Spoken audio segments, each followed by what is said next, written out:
qui nous bénisse pour notre présence. Nous ouvrons nos Bibles. 2 Samuel chapitre 9.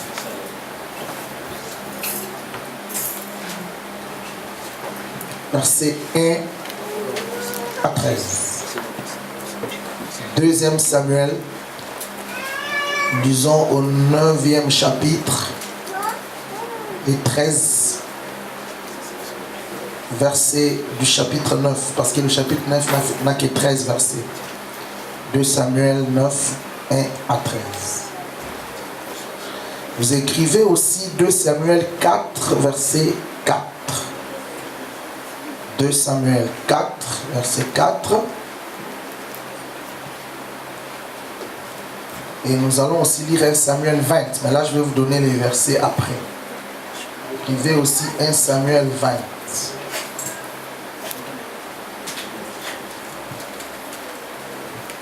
1 Samuel 20. Donc, nous lisons le chapitre 9 du deuxième livre de Samuel et 13 premiers versets. Je lis. David dit: restait-il encore quelqu'un de la maison de Saül pour que je lui fasse du bien à cause de Jonathan? Il y avait un serviteur de la maison de Saül nommé Tiba, que l'on fit venir auprès de David. Le roi lui dit: es-tu Tiba? Et il répondit: ton serviteur. Le roi dit: n'y a-t-il plus personne de la maison de Saül pour que j'use envers lui de la bonté de Dieu? Et Tiba répondit au roi: il y a encore un fils de Jonathan perclus de pied. Le roi lui dit: où est-il? Et Tiba répondit au roi: il est dans la maison de Makir, fils d'Amiel, à Lodébar. Le roi David l'envoya chercher dans la maison de Makir, fils d'Amiel, à Lodébar. Et Mephibosheth, fils de Jonathan, fils de Saül, vint auprès de David, tomba sous sa face et se prosterna. David dit: Mephibosheth. Et il répondit: voici ton serviteur. David lui dit: ne crains point, car je veux te faire du bien à cause de Jonathan ton père. Je te rendrai toutes les terres de Saül ton père, et tu mangeras toujours à ma table. Il se prosterna et dit: qu'est ton serviteur, pour que tu regardes un chien mort tel que moi? Le roi appela Tiba, serviteur de Saül, et lui dit: je donne au fils de ton maître tout ce qui appartenait à Saül et à toute sa maison. Je donne, oui, et à toute sa maison. Tu cultiveras pour lui les terres, toi, tes fils et tes serviteurs, et tu feras les récoltes afin que le fils de ton maître ait du pain à manger. Et Mephibosheth, fils de ton maître, mangera toujours à ma table. Or, Tiba avait 15 fils et 20 serviteurs. Il dit au roi: ton serviteur fera tout ce que le roi mon seigneur ordonne à son serviteur. Et Mephibosheth mangea à la table de David comme l'un des fils du roi. Mephibosheth avait un jeune fils nommé Mika. Et tous ceux qui demeuraient dans la maison de Tiba étaient serviteurs de Mephibosheth. Mephibosheth habitait à Jérusalem, car il mangeait toujours à la table du roi. Il était boiteux des 2 pieds. 2 Samuel 4, 4.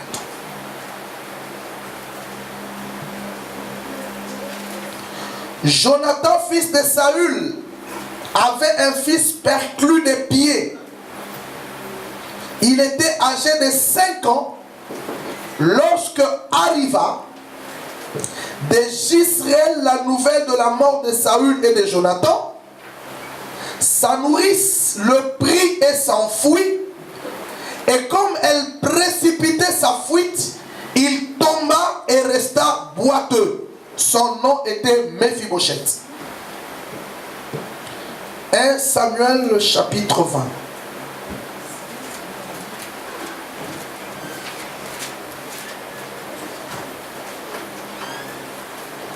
Nous lisons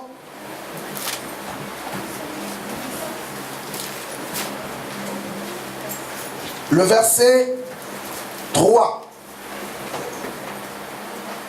David dit encore en jurant, ton père sait bien que j'ai trouvé grâce à tes yeux, et il aura dit que Jonathan ne le sache pas, mais ne le sache pas, cela lui ferait de peine. Mais l'Éternel est vivant, et ton âme est vivante, il n'y a qu'un pas entre moi et la mort. Jonathan dit à David, je ferai pour toi ce que tu voudras. Et David répondit, voici, c'est demain la nouvelle lune, et je devais m'asseoir avec les rois pour manger. Laisse-moi aller, je me cacherai dans le champ, jusqu'au soir du 3e jour. Si ton père remarque mon absence, tu diras, David m'a prié de lui laisser faire une course à Bethléem, sa ville natale. Donc, vous continuez la suite. C'est comme ça. Jusque tout le chapitre 20, vous allez voir ce qui se passe ici. Amen. Amen. Amen. Amen. Amen. Dans son palais, tout s'écrit. Gloire. Dans son palais, tout s'écrit. Gloire. Tout s'écrit. Gloire. Nous voulons partager avec vous sur ces récits importants qui concernent un certain garçon, jeune homme qui s'appelle Mephibosheth. Alors le thème de ce matin, Mephibosheth, de l'humiliation à la gloire, du rejet à la restauration. Mephibosheth, de l'humiliation à la gloire, du rejet à la restauration. Je vous ai donné de faire la lecture, je vous ai demandé de faire la lecture de 3 textes. 1 Samuel 20 d'abord, 2 Samuel 9 et 2 Samuel 4. Dans 1 Samuel 20, il est question de la relation qui avait été nouée entre Mephibosheth et Jonathan et David. Jonathan fut le fils aîné de David. Jonathan faisait partie de Saoul, excusez-moi, faisait partie de l'armée de son père Saül. Historiquement parlant, Saül, c'est lui qui fut le premier roi d'Israël uni. Parce que après Saül, après David, après un autre fils de David, donc Salomon, Israël avait connu un schisme, une séparation, une division. Mais avant la division, dans le royaume uni d'Israël, le grand Israël, le premier roi était Saül. Il avait un fils, Jonathan. Déjà à cette époque, il s'était engagé une guerre froide entre David, le futur roi, qui devrait remplacer Saül au trône d'Israël, et Saül, le roi en exercice. Comme vous le savez, c'est question de la jalousie. Lorsqu'on sait que c'est elle qui va me remplacer, cette jalousie naît et se développe. Par la suite, il amène beaucoup d'autres conséquences fâcheuses. Donc, Saül regardait de mauvais œil David parce qu'il ne voulait pas de lui et cherchait à l'éliminer. Mais curieusement, parmi les enfants de Saül, un certain Jonathan aimait tellement David, son ami, David était donc son ami, il l'aimait tellement. Et donc, il protégeait David de la mauvaise pensée de son père. David et Jonathan étaient des grands amis. La Bible dit, David un jour, il a dit à Jonathan, tu es la chair de ma chair et l'os de mes os.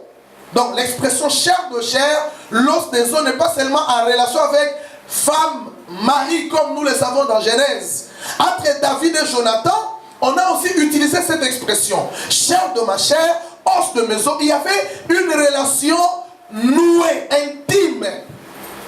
Alors de cette relation, David était resté par des merveilleux souvenirs de Jonathan, son ami, qui l'aimait et qui l'a protégé devant son père. C'est-à-dire tous les plans que Saül organisait, mettait à préparer contre David, Jonathan les lui disait et l'avertissait. Ça c'est le chapitre 20. Le chapitre 4 de 2 Samuel nous dit, c'est Jonathan, fils de Saül, avait un autre fils qui s'appelait Mephibosheth. Ce garçon était âgé de 5 ans lorsque on a appris à sa nourrice le décès de son père, Jonathan, et de son grand-père, Saül. Ils étaient partis en expédition dans une guerre contre les Philistins. Les Philistins ont tué le roi, Saül, et son fils Jonathan. Quand la nouvelle est arrivée à la nourrice de leur fils, en prenant la fuite pour s'échapper et protéger l'enfant, la nourrice a, elle, par imprudence, laissé tomber le petit qui était déjà perclus de pied et qui s'est cassé de nouveau les 2 jambes et il est resté boiteux à vie. Donc Mephibosheth était boiteux à vie. Il ne pouvait plus marcher. Quand il avait 5 ans, c'était pendant cette période que ces choses s'étaient arrivées. Et donc, le chapitre 9 maintenant, de 2 Samuel, nous apprend la bienveillance que le roi David a portée à l'égard de l'un des descendants de Saül, notamment Mephibosheth, lorsqu'il lui a manifesté de la miséricorde, de la bonté, de la bienveillance, de la courtoisie, de l'amour, etc. Donc, c'est là que nous allons essayer de développer aujourd'hui. Alors, j'ai pensé diviser mon enseignement en 2 grandes parties. Aujourd'hui, peut-être, si Dieu nous l'accorde, la prochaine fois, on continuera ça. Aujourd'hui, on va parler de l'aspect de l'humiliation, de l'aspect du rejet.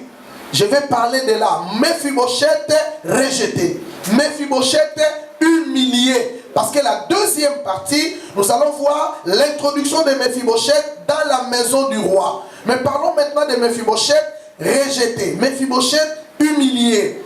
Lorsque le roi Saül est arrivé au trône, il a menacé toute la descendance de Saül. Parce que c'était pour lui une menace. Et donc, il fallait les éliminer tous. Il a commencé par éliminer. C'est vrai que Jonathan et Saül, eux, ils étaient déjà morts dans l'expédition militaire. Mais tout ce qui est resté, l'armée de David les a éliminés. Sauf Mephibosheth qui avait été entre les mains de sa nourrice. Et là, elle avait pris soin de lui jusqu'au moment où la grâce de Dieu était parvenue à lui. Je vais m'introduire. En m'introduisant, je voudrais dire ceci, que le monde, mes amis, essaye souvent de nous crucifier. Amen. Souvent, le monde essaye de nous calquer. De nous calquer quelque chose que nous n'avons pas. Et il faudrait que nous n'entrions pas dans ce jeu-là. Dites Amen avec moi. Amen. Les gens de ce monde ne sont jamais contents de ce que Dieu fait de toi, de ce que Dieu fait de nous, de ce que Dieu veut faire de son peuple. En fait, cette société cherche à convertir toujours les gens. Ça dit quoi? Vous allez remarquer les gens qui sont noirs de tête veulent devenir clairs. Les gens qui sont de petite taille ont envie un jour d'être grands. Malheureusement, ce n'est pas possible. Et ceux qui sont intelligents ne se posent pas la question ceux qui ne sont pas intelligents cherchent à devenir plus intelligents. C'est-à-dire il y a quelque chose de la couche au changement. Les personnes instruites agissent comme si elles étaient moins instruites. Et les moins instruites veulent paraître plus instruites. Donc nous sommes dans la poursuite du changement perpétuel. Mais écoutez, très souvent dans la vie, les gens cherchent à nous définir. Dis Amen avec moi. Amen. Toi également, les gens cherchent à te définir. Et ils essayent même aussi de te classer. Lorsque tu veux me définir, tu n'arrives pas, tu peux me classifier. Certains ont été classifiés dans la catégorie des prostituées, d'autres ont été classés dans la catégorie des sorciers, certains d'autres ont été classés dans la catégorie des bonariens, d'autres ont été classés dans la catégorie des inutiles, certains ont été classés dans la catégorie des akufalobi, d'autres dans la catégorie des un malheureux sans importance. Donc ça c'est le monde. Le monde cherche à te classer, à te catégoriser. Alors, si tu peux être classé, mes amis, cela signifie donc que tu peux être invalidé. Tu es classifiable. Il faut refuser la classification du monde. Amen. Refuse que le monde te classifie. Parce que si le monde te classifie, sache qu'il va te redéfinir. Moi, celui qui me définit, c'est Dieu. Amen. Toutes les définitions que les hommes peuvent faire de moi ne sont pas des bonnes définitions. Ta définition, seul Dieu peut le faire. Amen. Écoutez frère, l'acharnement que les autres déploient à faire de toi, c'est que tu n'es pas. Ou veulent que tu sois c'est qu'eux veulent que tu sois. Vous savez, souvent dans le monde, les gens veulent que nous soyons comme eux pensent que nous soyons. Les gens déploient un acharnement tel que lorsqu'ils voient mon frère, ils se disent mais pourquoi lui il n'est pas comme nous voulons qu'il soit. Or en principe nous ne devons pas être comme le monde veut que nous soyons, parce que notre manière d'être est définie par Dieu. Les gens de ce monde ne s'arrêtent même pas de chercher à te faire devenir selon leur illusion. Même quand tu es né de nouveau, ils chercheront toujours quelque chose d'eux en toi. Ça c'est la recherche du monde malheureusement. Il en est de ton pouvoir de refuser ce que les autres peuvent déterminer à ta vie. Amen. Refuse ce que les autres peuvent dire de toi et que tu es conscient que cela n'est pas la vérité. Et que tu es conscient, cela n'est pas de Dieu. Quand bien même les circonstances actuelles font que tu sois tel que tu es, mais ce que tu es, c'est seulement Dieu qui le connaît. Amen. Le refus de se laisser manipuler par de telles personnes n'est pas faisable que lorsque tu as une connaissance profonde de toi-même. Lorsque tu te connais toi-même, tu vas refuser ce que les autres diront de toi. Il faut que tu te connaisses. Moi, quand je me connais, je m'en fous de ce que les autres diront. Et je m'en fous de quand dira-t-on. Parce que je sais qui je suis. Si tu sais qui tu es, tu dois refuser la manipulation des autres. Autrement dit, si tu te connais avec certitude, tu connais ton identité dans le Seigneur, tu n'es pas ce que tu es aujourd'hui, tu es ce que tu seras demain. Amen. Frères et sœurs, dès que tu es conscient de ces faits, tu es capable d'établir une connexion divine. Ton intelligence t'aidera à mener une vie dans laquelle la couleur de peau, la position de la société, les connexions humaines n'ont pas d'importance. Lorsque tu sais ce que tu es, même ce que les hommes diront, même ce que la société fera de toi, même là où la société va te mettre, ce n'est pas vrai. Tu n'es pas vrai, ce n'est pas vrai parce que Dieu a une autre manière de comprendre l'importance qu'il a accordée à ta vie. Amen. Amen. Une telle connaissance te permet d'atteindre le point où la force, même la faiblesse de ma famille d'origine perd son impact. Écoutez frère, toi tu ne peux pas marcher parce que ta famille est pauvre. Toi tu sortiras de la pauvreté de ta famille. Amen. Donc la famille d'où tu es sorti, l'origine familiale n'a pas d'importance et n'a rien à impacter à ta vie ni à ma vie. C'est dans un tel monde, mes amis, qu'est né Mephibosheth. Un monde Mephibosheth était redéfini d'une autre façon. La Bible dit qu'il était un homme né dans la royauté. Mephibosheth était héritier du trône. Il était destiné à gouverner dans la lignée de son grand-père et même dans la lignée de son père. Mais la chance a mal tourné. Ses parents sont morts, son père est mort, son grand-père est mort, sa nourrice l'a fait tomber, il est perclus des pieds lorsqu'il fouillait l'armée de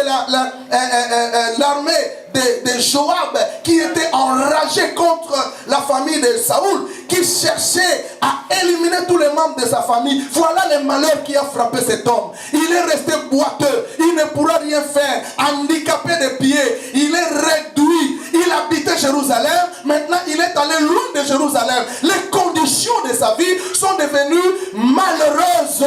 La chance qu'il avait a mal tourné. Il est né dans une famille riche. Il pensait devenir quelqu'un. Il avait la vision de la royauté. Il se disait futur roi. Il se disait futur prince. Mais tout cela a mal tourné. Et c'est souvent la vie.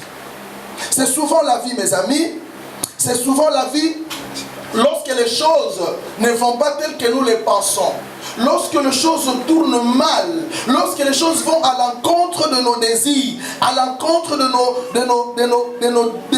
notre volonté. La Bible me dit encore, je l'ai lu au chapitre 9, que Mephibosheth, cette dernière, donc la nourrice, l'a amené dans une ville, dans un village appelé Lodébar. Lodébar. Lodébar, c'est un endroit perdu, un endroit sans verdure, Lodébar, un endroit où il y a très peu de chances pour la survie. Pourtant, c'est à partir de cette histoire, celle de Mephibosheth, qu'un handicapé que tu vois, à partir de lui, un handicapé, que nous voyons la manifestation du miracle.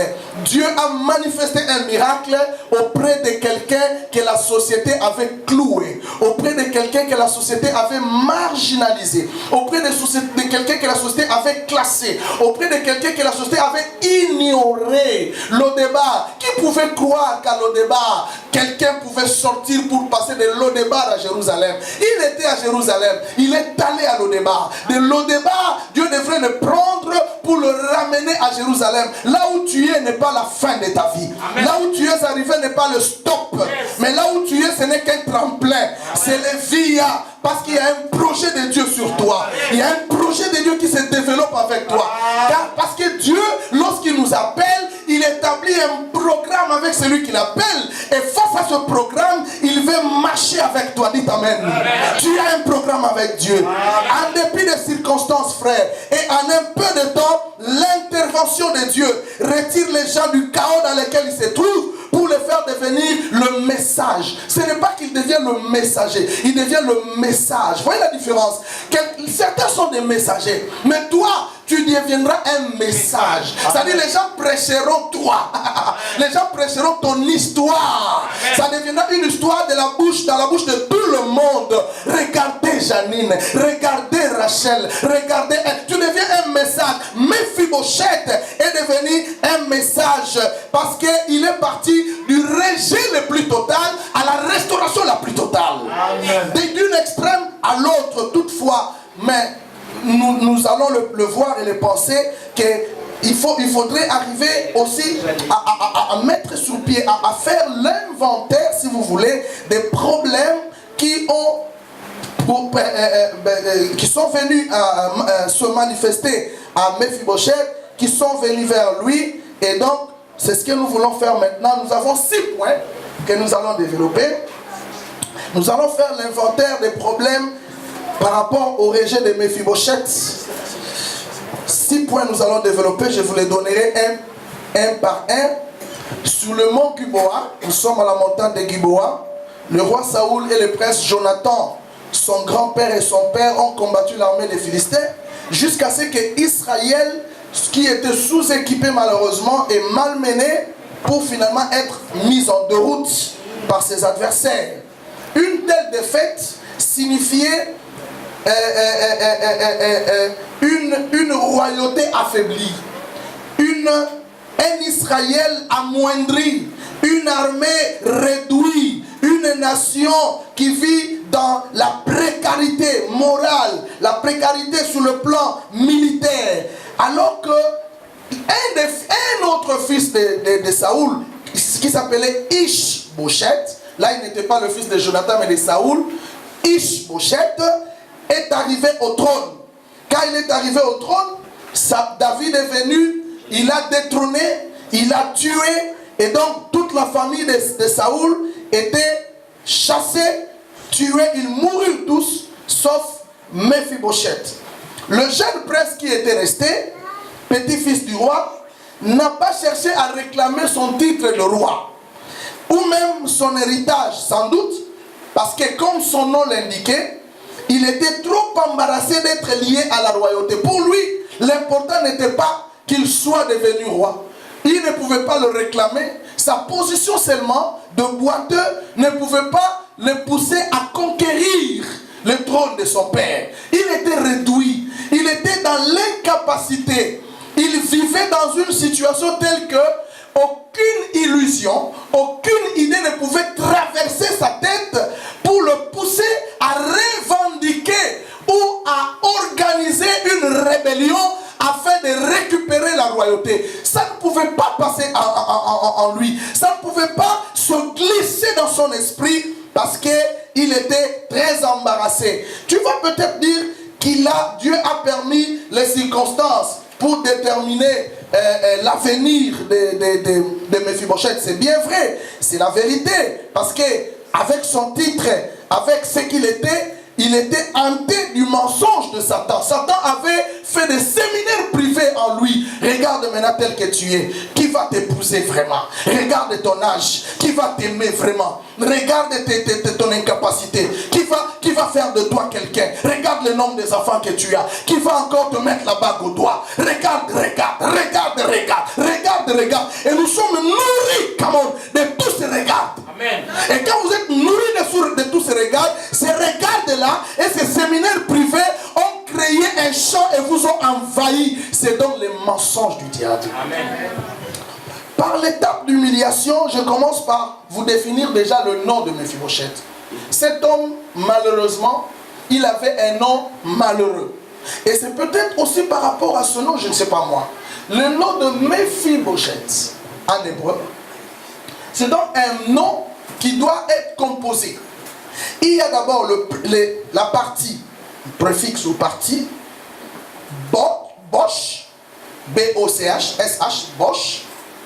Bosh veut dire honte.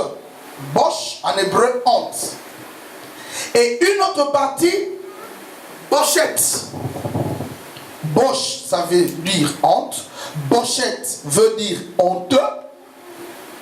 Bosh, honte. Bosheth, honteux. Et puis, Méphi. Je reprends. Bosh, c'est honte. En hébreu, Bosheth, c'est honteux. Puis, Méphi, M-E-P-H-I. Méphi veut dire qui se moque d'eux. Qui se moque d'eux. Donc, en rassemblant ce nom, on sent qu'il a une connotation négative. Mephibosheth donc signifie c'est lui qui distribue la honte. Donc, le nom rassemblé veut dire les distributeurs de la honte. C'est lui qui distribue la honte. Mephibosheth. Avec un pareil nom, on comprend aussi ce qui pouvait arriver, parvenir à ce jeune homme. Les malheurs qui pouvaient s'abattre sur lui. Mephibosheth, c'est lui qui distribue la honte. Une vergogne en français. Un honteux. Vergogne. On ne dit pas vergognard, on dit vergogne. C'est quelqu'un qui vivait dans la honte. Et c'est vrai. La honte de Mephibosheth était engagée du fait qu'il vient de la famille royale. Et puis il devient boiteux. Il était devenu honteux.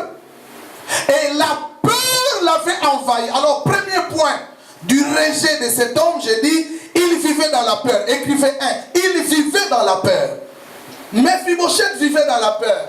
Vous savez pourquoi il vivait dans la peur?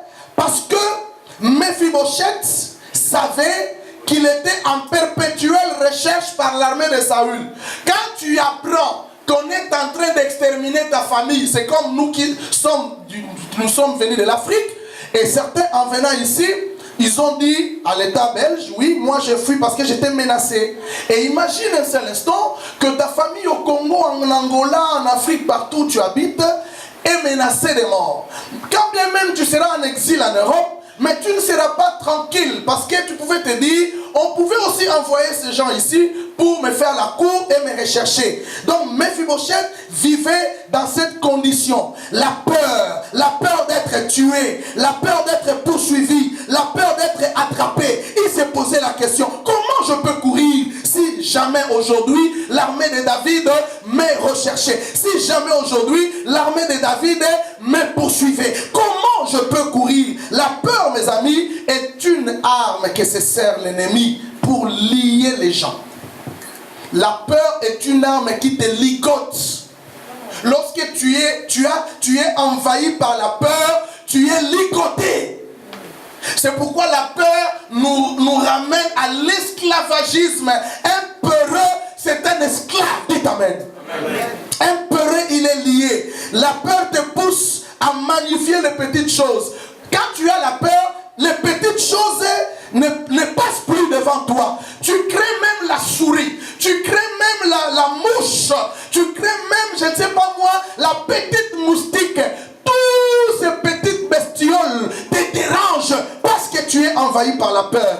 La peur a estompé les souvenirs de la royauté de cet homme et a laissé place à la réalité des circonstances temporaires. La peur a envahi, il a effacé les souvenirs. Vous savez, quand vous êtes animé par la peur, tous les bons souvenirs seront envahis. Vous êtes animé par la peur d'avoir un mari, les souvenirs de tous les maris qui vous ont aimé seront envahis. Parce que vous allez vous poser la question, est-ce que moi j'aurai un mari? Ce n'est qu'un exemple. Parce que la peur vous a envahi. La peur brise les souvenirs. La peur anéantit les souvenirs.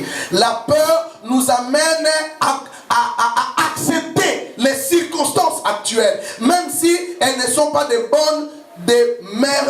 meilleures circonstances. La peur nous pousse à vivre ces circonstances. La peur fait perdre de la valeur de l'homme et oublie la victoire passée. Lorsque vous avez la peur, vous allez oublier les victoires passées. Quelqu'un a combattu un homme à cause de souvenirs. Ici, je vais évoquer la puissance de souvenirs. Dans la vie, mes amis, n'oubliez pas d'évoquer les anciens souvenirs. Dans la vie, n'oubliez pas de ramener à la surface des victoires antérieures. Je me rappelle de David, lorsqu'il allait combattre le roi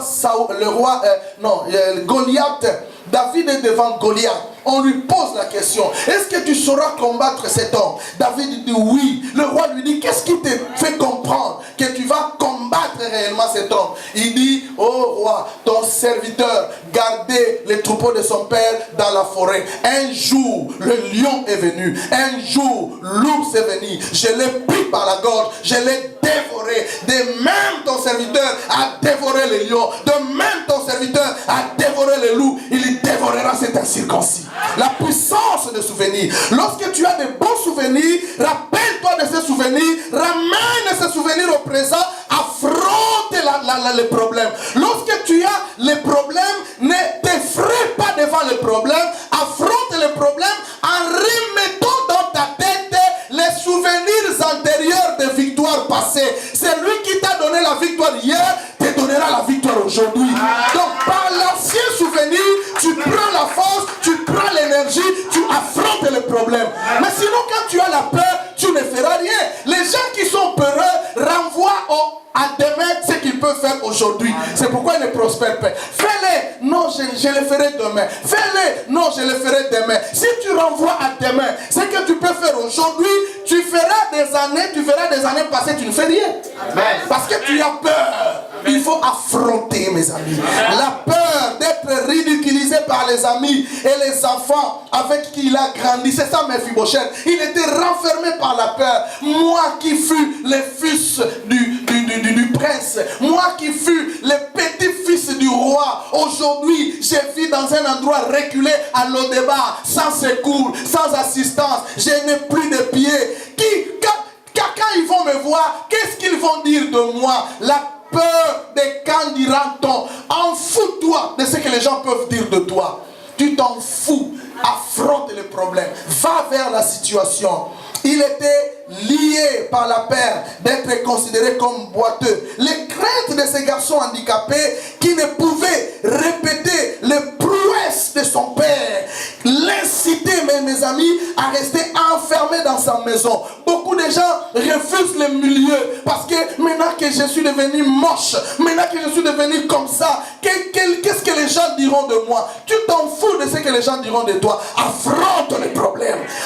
Ne reste pas dans la maison. Va dans la réunion. Va à la rencontre. Regarde les gens. Vis avec les gens. Tu ne sais pas d'où viendra ta bénédiction. Il faut croire au principe de la connexion. Dieu peut te bénir par la connexion. Il y a un jour, Jésus, il marchait comme ça. Les disciples de Jean-Baptiste qui ne le connaissaient pas, Jean-Baptiste s'est écrié: voici l'agneau de Dieu qui ôte les péchés du monde. Et les disciples de Jean-Baptiste ont quitté Jean-Baptiste pour aller vers Jésus. Moi je pense que la connexion est utile. Dieu ne te bénira pas dans la maison. Dieu ne te bénira pas boulot, maison, dodo. Non, affronte les gens. Va dans les milieux, fréquente les gens. Là tu peux trouver quelqu'un. Là tu peux parler à quelqu'un. Là tu peux avoir la connexion. C'est ça la vie. L'homme doit être sociable. Amen. Si tu n'es pas sociable, tu finiras par une vie dans la solitude. Tu n'avanceras pas, tu ne progresseras pas. Les gens ne pourront pas t'atteindre. Alors que tu n'es pas fier. Amen. Sors. Sors de ton carquois. Sors. Visite. J'étais dans une famille il y a 3 jours. J'ai parlé avec une dame qui a sa fille qui est au Congo, une maman. Sa fille a maintenant 55 ans. Je la connais aussi. Elle est directrice en banque nationale au Congo. Directrice, je ne sais pas, de ressources humaines ou du département des finances. Vraiment, elle a beaucoup d'argent. Elle habite Gombe, elle a fait ses études ici. Et sa maman se plaignait. Elle dit: papa, ma fille là, elle n'a jamais eu d'homme, pas d'enfant, pas de mari. Je ne sais pas, qu'est-ce qu'il y a comme problème? Moi je dis: mais tu sais comment elle vit? Il dit: oui. Un jour elle m'a appelé, ça c'est sa maman qui dit: maman, prie vraiment pour moi, je ne comprends pas. Quand bien même je suis dans l'ascenseur, en banque, quand je suis dans l'ascenseur, les gens, dès qu'ils me voient dans l'ascenseur, vu mon grade, vu mon titre, ils ont peur. Donc, tu vois les gens qui veulent rentrer, ils sortent, parce que moi je dis: mais pourquoi vous êtes rentrés? Oh non, directrice, mes respects. Non, rentrez. Il dit: maman, je ne comprends pas. Des fois, j'ai besoin des hommes, mais les hommes ont peur de moi. Alors, j'ai dit à sa maman: oui, c'est vrai. Mais comment elle vit? Sa maman me dit: pasteur, elle, c'est banque, Gombe, maison. Banque, maison. Pas de fêtes, pas de cinéma, pas de rencontres. Banque, maison, église. Banque, maison, église. J'ai dit: mais comment elle peut trouver quelqu'un? Parce que tu t'es déjà enfermé dans ton carquois. Tu quittes le boulot, tu viens à la maison. Tu crois que l'homme viendra te toquer? Déjà quand il vient à Gombe, il trouve 4 chiens, 2 grandes jeeps. Il a peur. Alors que toi-même dans ton cœur tu dis: Seigneur, donne-moi un mari. Mais comment le mari viendra? Parce que déjà de toi-même il y a une barrière. Soyez souple pour que les choses soient libérées. Celui qui a des oreilles pour entendre, c'est un conseil gratuit, c'est entre nous. Il faut fréquenter. Fréquenter, je ne vous dis pas lâchez-vous, non, ça c'est pas ce que j'ai dit. Parce que les gens ont dit: pasteur nous a demandé de nous lâcher. J'irai à Mambo. C'est là que je trouver un mari à Mambo. Imaginez le genre d'homme que tu trouveras à Mambo. Mais il y a des moments où tu peux te dire: je vais au cinéma. Est-ce que c'est un péché? Non. Alléluia. Vas-y.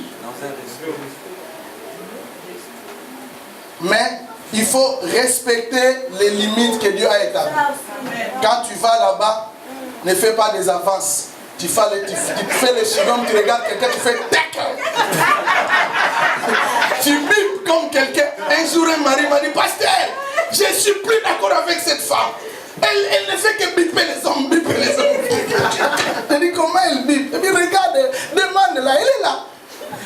Un homme m'a dit, qu'est-ce que tu crois? C'est elle qui ne faisait que me biper. Et la Bible là, en question, c'est pas la Bible du téléphone, c'est la Bible physique. Alléluia.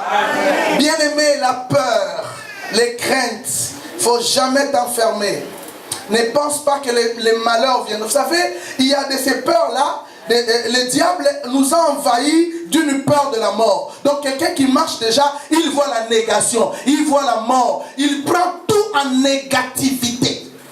Pour lui, dans sa bouche, tout est négatif, tout est pessimiste. Il vit pessimiste, oui, il vit dans le pessimisme. Parce que devant lui, c'est comme cet homme. Il craint qu'on le tue. Pourtant, pendant qu'il craignait qu'on le tue, là-bas Dieu préparait le cœur de David pour lui faire grâce. Donc, la peur que tu peux avoir n'est pas vraie. Amen. La peur qu'avait Mephibosheth n'est pas vraie. N'était pas vraie. Parce que David ne cherchait pas à les tuer. David recherchait à lui faire grâce. Mais pourtant, lui, il avait peur d'être tué. Il se disait, oui, comme je porte le nom de mon père, je suis le fils A, le fils 2, certainement j'aurai des problèmes. En effet, la peur tourmente. La peur tourmente. Mais souviens-toi toujours que Dieu a dit, je ne vous ai pas donné un esprit de crainte, mais je vous ai donné un esprit de force. La peur est une arme que Satan utilise pour te garder à perpétuité lié. Aujourd'hui, nous voulons chasser la peur. Dis, je ne craindrai rien. Ne crains pas les factures. Ne crains pas les résultats. On t'a demandé d'aller faire les examens, tu te poses la question. Peut-être on verra que j'ai le sida. N'aie pas peur. Affronte. Deuxième point. On nous dit que la nourrice le fit tomber. Deux. La nourrice le fit tomber. Le nom de Mephibosheth signifie celui qui est plein de honte, de vergogne. Un homme très jeune, 5 ans, mais endommagé physiquement à la suite d'une chute causée involontairement par sa nourrice lorsqu'elle tentait d'échapper aux soldats de l'armée de David. Mais mes amis, une personne qu'on laisse tomber en garde une marque indélébile, une personne qu'on laisse tomber par imprudence ou par toute la prudence, en garde des marques qui sont cachetées, qui sont indélébiles, qui ne s'effacent pas. Les personnes qu'on laisse tomber se sentent toujours brisées. Les personnes qu'on laisse tomber se sentent honteuses, inadéquates, perturbées. Elles sont très sensibles sur le moindre fait et geste. Elles restent dans la défensive. Vous savez, il y a des gens, à cause des déceptions qu'elle a eues, elles restent dans la défensive. Tellement qu'elle a été déçue par les hommes, même quand la bénédiction de Dieu vient, elle reste dans la défensive. Pourquoi? Parce qu'elle a peur. Elles deviennent secrètes, même lorsqu'elles n'ont rien à cacher. Les déceptions font de toi une femme cachée, un homme caché. Cette chute a estropié Mephibosheth à vie. Il n'était pas seulement perclus de pied, il était également émotionnellement handicapé. Et souvent les personnes très émotionnellement handicapées ne savent pas comment donner de l'amour. Les gens qui ont subi des situations atroces dans la jeunesse, les gens qui ont subi par exemple des viols, ils ne savent plus donner de l'amour. J'ai parlé avec une fille qui a été violée par son père dès l'âge de 9 ans jusqu'à 12 ans. C'était une Belge à Liège. J'ai discuté avec elle. Pourquoi tu es devenue prostituée? Il dit oui, il y a une raison, pasteur. J'ai été violée quand j'avais 9 ans. De 9 à 12 ans, j'étais devenue la femme de mon père, la maîtresse de mon père. Ma mère est décédée, on est resté avec mon père. Elle me courtisait, elle me faisait ces choses jusqu'à 12 ans. Et quand j'ai dépassé les 12 ans, j'ai dit non. Et après, je me suis révolté. J'ai dit, Je veux maintenant prouver aux hommes leur infériorité. J'ai dit à mon père, je te trouve inférieur. Je vais oser et faire voir aux hommes qui sont inférieurs. Et je me suis lancé dans la prostitution. C'est ce que je suis en train de faire maintenant. Pendant qu'elle parlait de ces choses, elle sanglotait. J'ai posé la question, pourquoi tu pleures? Elle dit, parce que j'ai mal. Je me sens sale quand je dis de ces choses. Les anciens et les mauvais souvenirs qui vous sont restés peuvent vous amener à vivre dans une attitude enfermée. Mephibosheth qui était tombé ne savait plus donner de l'amour. Pour lui, il savait que cet acte était fait soit volontairement, alors ma nourrice ne m'aime pas. Les gens du monde ne m'aiment pas. Parce que si les gens m'aimaient, si Dieu m'aimait, pourquoi mes pieds sont comme ça? Si Dieu m'aime, pourquoi j'ai eu ces blessures? Pourquoi j'ai eu ces problèmes? Parfois, elles savent qu'elles ont un problème et pourtant elles se sentent toujours incapables de sortir de cette situation. Ces gens-là ont des difficultés de sortir de leur situation. Ils sont suspicieuses. C'est-à-dire tout ce qui les approche, ils soupçonnent. Pourquoi ils me parlent comme ça? Donc, ils sont vraiment retirés vers eux-mêmes. Certains ont dit, moi, j'ai toujours été déçu. Les gens me déçoivent. C'est pourquoi j'ai changé les caractères. C'est pourquoi je change. Tu ne peux pas changer les caractères. Les caractères ne se changent pas. L'habitude, oui. Mais le caractère, il est inné. Il est en toi, mes amis. C'est très très important. Il y a même des gens qui ont des difficultés de sortir de cette situation parce qu'ils sont tellement remplis de haine. Alors, quand vous lui donnez de l'amour, il se pose la question, est-ce que c'est vraiment de l'amour ou il y veut quelque chose par après? Tu sais tout ça pourquoi? À cause des problèmes qu'il a vécu. Cela l'a renfermé. Il faut sortir des problèmes passés. Il faut sortir des blessures antérieures. Il faut être guéri des blessures intérieures. Il faut être guéri des viols. Il faut être guéri des mauvaises paroles, de ce qu'on t'a fait par ton père, par ta mère, par ta femme, de la déception que tu as eue. Il faut être guéri. Pourquoi tu ne veux plus les hommes? Parce que quelqu'un m'a déçu dans la vie et par conséquent j'ai pris la décision, fini les hommes parce qu'ils me déçoivent. Ne mettez pas dans le même bateau tous les hommes ne sont pas identiques, mes amis. Écoutez, nous avons souvent l'impression que l'amour qu'on montre devant nous n'est pas un véritable amour. Ces gens ne pensent plus positivement parce que tout ce qui peut les arriver, ils les suspectent. Elles croient également qu'elles doivent acheter de l'amour des autres, cherchant toujours à plaire aux autres. Non, je dois tout faire pour les plaire. Non, ne force rien. Parce que la vie est faite comme ça. Si vous avez des blessures, si vous avez été touché par quelque chose, dans votre amour propre, dans votre jeunesse, dans votre bas âge, et ces blessures vous hantent, ces blessures vous animent, vous ne savez pas sortir. Il y a des gens qui ne peuvent rien faire à cause de ces blessures. Il a tellement aimé ces messieurs, il a donné de l'espoir et les messieurs le déçoivent. Et c'est seulement le Saint-Esprit qui est capable de te nettoyer, mes amis. Le Seigneur a besoin des hommes comme ça. Le Seigneur a besoin des femmes comme ça pour leur permettre de se libérer. Parce que les blessures intérieures, lorsqu'elles ne sont pas guéries, ça te bloque, ça t'empêche de t'épanouir. Mephibosheth, qui était fait tomber, est resté avec des plaies, des blessures. C'est pourquoi il s'était retiré dans son coin. Je ne suis bon à rien. Frère, je vais te dire une chose. Toi, tu n'es pas un bon à rien. Tu as quelque chose à faire. Ne crois pas, parce que tu n'as pas le diplôme, tu es bon à rien.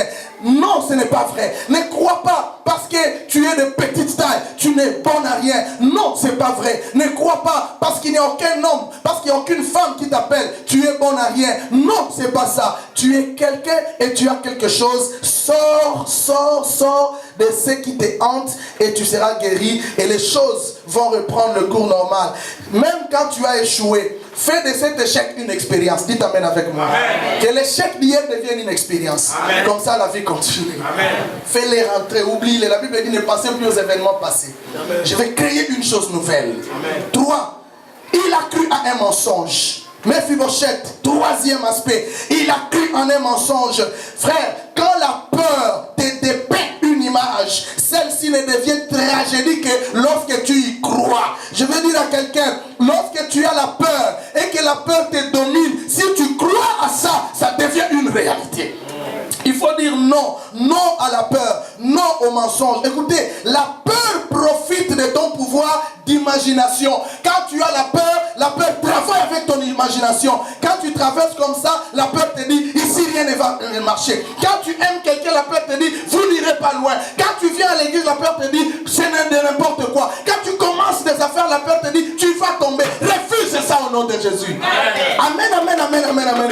Est-ce qu'il y a quelqu'un qui est présent? Dites amen à haute voix, amen. La peur profite de ton pouvoir d'imagination. Et l'adversaire le détourne pour te vendre à ses mensonges. Les mensonges viennent de Satan. La Bible l'appelle les pères du mensonge. La Bible dit, la vérité ne se tient point en lui. Lorsqu'il profère le mensonge, il est dit de son propre fond et de son cœur. Il est le mentor et père du mensonge. Ne crois pas à ce que le diable te dira. Mephibosheth, mes amis, a cru au mensonge que Satan a colporté au sujet de sa condition. Il lui dit, au côté, aux aboiteux de pieds, le diable lui dit, tu ne pourras rien, tu n'as plus de pieds, tu n'as plus de jambes, tu ne feras rien. C'est du mensonge. C'est du mensonge. Il a cru au mensonge qui foulait du doigt les erreurs commises par son grand-père, permettant ainsi de l'empêcher de devenir la personne que Dieu aurait désiré qu'il devienne. Beaucoup fuient le Seigneur parce qu'ils croient en un mensonge. Ils quittent l'église parce que le diable lui dit, tu ne feras rien de bon. Il croit à ça, il se retire. Certains ont dit, à quand la promesse? On m'a dit, je vais me marier, j'aurai ça.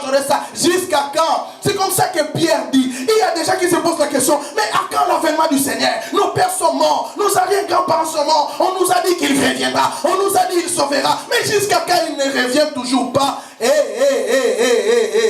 La patience de Dieu est pour nous une occasion du salut. Le Seigneur ne tarde pas à l'accomplissement de la promesse, comme quelques-uns le croient, mais il use de patience envers nous. Dieu est encore patient. Peut-être s'il te donne le mariage aujourd'hui, tu vas le perdre. Dieu forge ton caractère. Dieu t'aide à devenir un homme de prière, une femme de prière. Écoutez, frère, beaucoup sont en train de se laisser emporter par les mensonges de Satan. Et Satan sait comment leur faire croire qu'ils ne réussiront pas. Certains, Satan sait.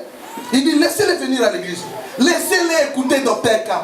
Laissez-les écouter la parole. Je sais comment je vais le convaincre que lui, il ne réussira pas. Et il restera comme ça. Les pasteurs se poumonnent. Les responsables se poumonnent. Dans le veillé, dans le jeûne, pour toi. Mais toi-même, tu te dis, je ne réussirai pas. Parce que moi, mon oncle l'a déjà dit. Est-ce que tu crois à la parole de Dieu ou tu crois à la parole de l'oncle? Le mensonge, mon ami, il sait, Satan sait comment te faire croire que tu ne vaincras pas. Satan sait, toutefois, les mensonges de Satan ne peuvent pas effacer l'action que Dieu a mise en œuvre. Come on. Les mensonges de Satan peuvent tout faire, sauf le plan de Dieu, sauf le programme de Dieu. Le programme de Dieu, lorsqu'il est déclenché, il est l'alpha et oméga. Le programme est déclenché dans l'alpha, il finit par devenir oméga. Satan peut t'amener à avoir peur, mais il ne sait jamais éradiquer, il ne sait jamais effacer, il ne sait jamais éliminer le programme, le plan de Dieu. Quelquefois, les gens se cachent derrière les mensonges de Satan. Ils refusent de devenir la personne que Dieu veut qu'ils deviennent. Dieu les appelle à le servir. Ils restent accrochés aux mensonges que le diable leur fait passer à la tête.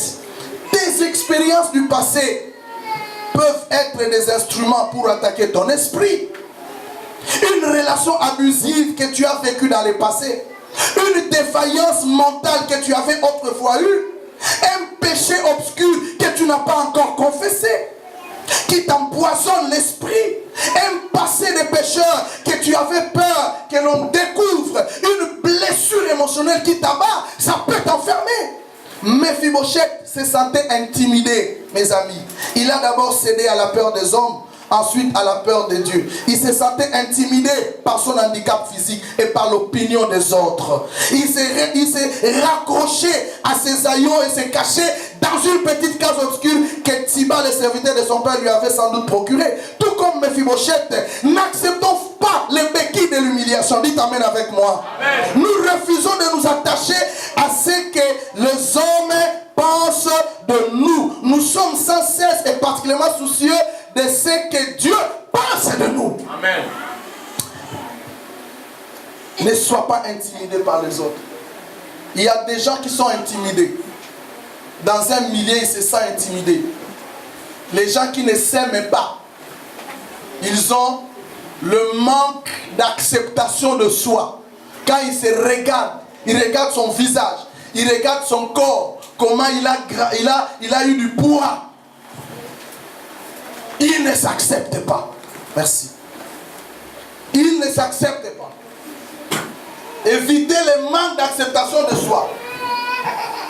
Il cherche pour qu'il s'accepte. Il veut que les gens lui disent: oh, tu es devenue mignonne, jolie, belle. Oh là là, tu as pris la ligne. Oh là là. Là, il s'est dit: oui, je suis réconforté. Mais lorsqu'on lui dit: oh là là, tu as pris du poids. Allah, elle a des problèmes. Elle ne dort pas, elle est malade. Parce qu'on lui dit: tu as pris du poids. Quatrième, allons-y. Il a vécu dans un endroit appelé vide. Quatrième point. Mephibosheth. Il a vécu dans un endroit appelé vide. Lo-Débar. Lo-Débar, ville de la Transjordanie. Nous sommes en Galade. C'est le lieu de retraite de Mephibosheth. Ce mauvais endroit, Lo-Débar, signifie en hébreu vide. V-I-D-E. Vide. C'est un lieu sans pâturage, sans communication. La nourrice qui prit Mephibosheth avec elle pour fuir l'armée, continua sa route pendant 3 jours sans s'arrêter pour enfin atteindre Lo-Débar. L'un des endroits les plus désertiques au monde. Un endroit tellement pauvre que l'on aurait du mal à croire que quelqu'un puisse y vivre. Lo-Débar. Ce n'était pas un endroit idéal pour y élever le futur roi d'Israël. Lo-Débar. Un lieu tellement déprimant que l'on croirait que Dieu l'avait abandonné. Les vents soufflaient sur l'herbe desséchée. Les quelques maisons étaient recouvertes de poussière. Personne ne va à Lo-Débar. Mais c'est là que Mephibosheth était parti. Quelques pèlerins se sont peut-être arrêtés de temps en temps, mais aucun fait historique ou extraordinaire n'a été concrétisé à Lo-Débar. C'est un territoire qui symbolise l'asservissement spirituel, la solitude, les difficultés, la douleur. C'est dans un tel milieu que Mephibosheth s'est retrouvé, un endroit sans avenir.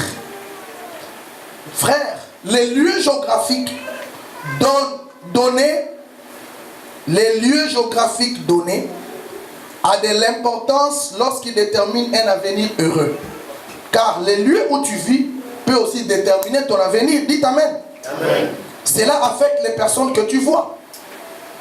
Quelqu'un qui vit, je prends l'exemple de notre pays. Ça c'est entre nous, je n'injurie personne. Hein. C'est entre nous. Quelqu'un qui a vécu toute sa vie à Kisenso. Il a vécu dans les bidonvilles, dans des cases, dans des maisons vraiment faites de paille, qui n'a jamais, jamais été à Gombe pour voir les immeubles. Lorsqu'on lui donne de l'argent et on lui demande de construire une maison, son imagination est affectée par ce qu'il a toujours vu. La maison qu'il construira reflète la maison que ses yeux ont toujours vue. Il ne pourra jamais dépasser ce que ses yeux ont vu. C'est-à-dire l'influence que tu as dépend du milieu où tu es. L'influence que tu as dépend du cercle dans lequel tu fréquentes. Amen. Tu fréquentes les gens qui ont moins des idées, tu resteras sans idées. Tu fréquentes les visionnaires, tu deviendras visionnaire. Dis-moi qui est ton ami, je te dirai qui tu es. Amen. Il ne faut jamais fréquenter ceux qui sont inférieurs à toi, parce qu'ils n'ont rien à t'apporter. Fréquente ceux qui sont plus supérieurs à toi, qui peuvent te prendre et te mener à leur niveau. Celui qui fréquente les visionnaires développera la vision. Tu veux faire des entreprises, fréquente les entrepreneurs. Entre dans le milieu des entrepreneurs, tu feras des entreprises. Tu vis dans le milieu des Congolais, tu ne feras que boisson, danser, coffee et s'habiller. Sur le compte zéro. Habillement, belle voiture sur le compte zéro sans projet. et tu meurs sans compte. Ça, c'est mentalité congolaise. Il faut sortir. Nos débats a affecté négativement la vie de cet homme. Qui peut dire amen avec moi? Qui a cru cela, qui dise amen à haute voix. Bien-aimé, les lieux que tu fréquentes affectent les personnes. Les personnes que tu vois t'affectent. Ce que tu vois et ce que tu vis détermine ce que tu seras. L'endroit où tu habites te façonne à son modèle. Affecte la perspective de ta vie. Les psychologues disent ceci. Nous sommes non seulement le résultat de notre héritage génétique, mais aussi celui de l'environnement dans lequel nous avons grandi. L'endroit où tu vis peut affecter, déterminer ton destin. Une chose est certaine, c'est qu'à Lo-Debar avait emprisonné Mephibosheth. Combien d'autres personnes ne sont-elles pas emprisonnées par les souvenirs des lieux dans lesquels elles ont vécu, les lieux où ils n'ont jamais progressé, les milliers qui ne progressent pas? Change de milliers au nom de Jésus. Amen. Cinquième point, les voisins l'appelaient vendu. Les voisins l'appelaient vendu. Tous les détails de l'enfance ou de la vie de Mephibosheth nous décrivent une image de ce que les choses ont pu être. Il a vécu dans la maison d'un certain Makir. Dans ce village insalubre qui est Lo-Debar, il vivait dans la maison d'un Makir. Or, Makir, le nom Makir veut dire vendu. Il vit dans un village vide, mais dans la maison de quelqu'un qui est vendu. Oh là là.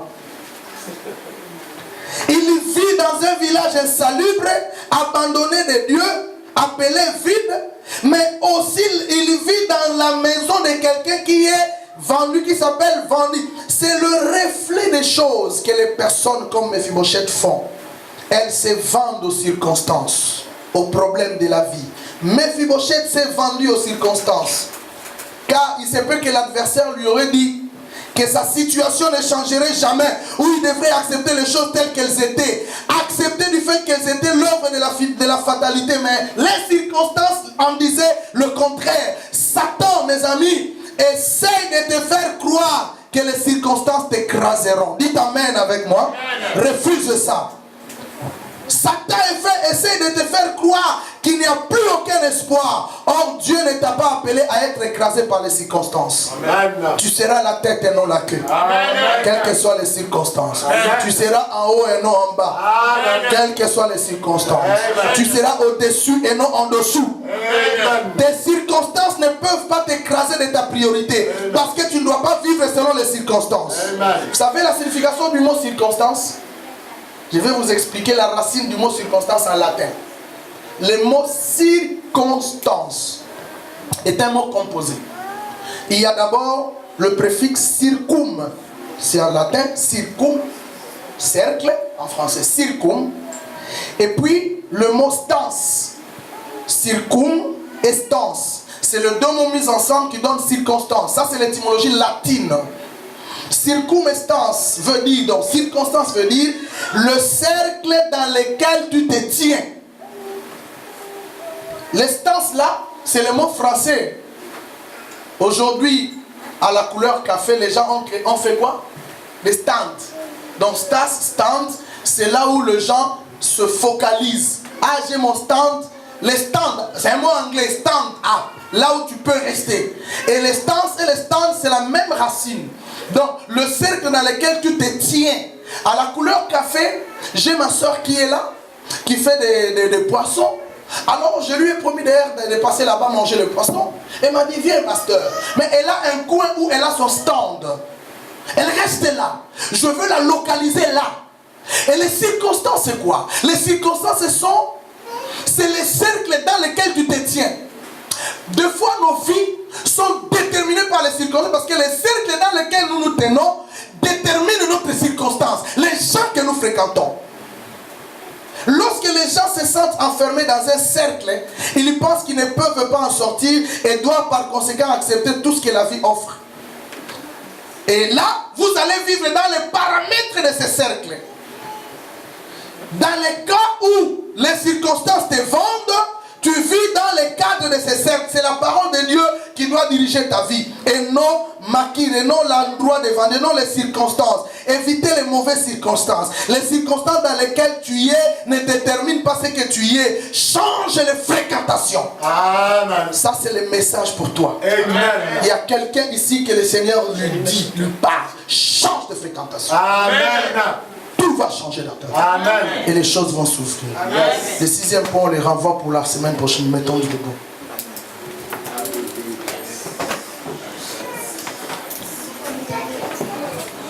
Nous allons commencer par chasser la peur. Lève-toi, il faut prier, mon ami.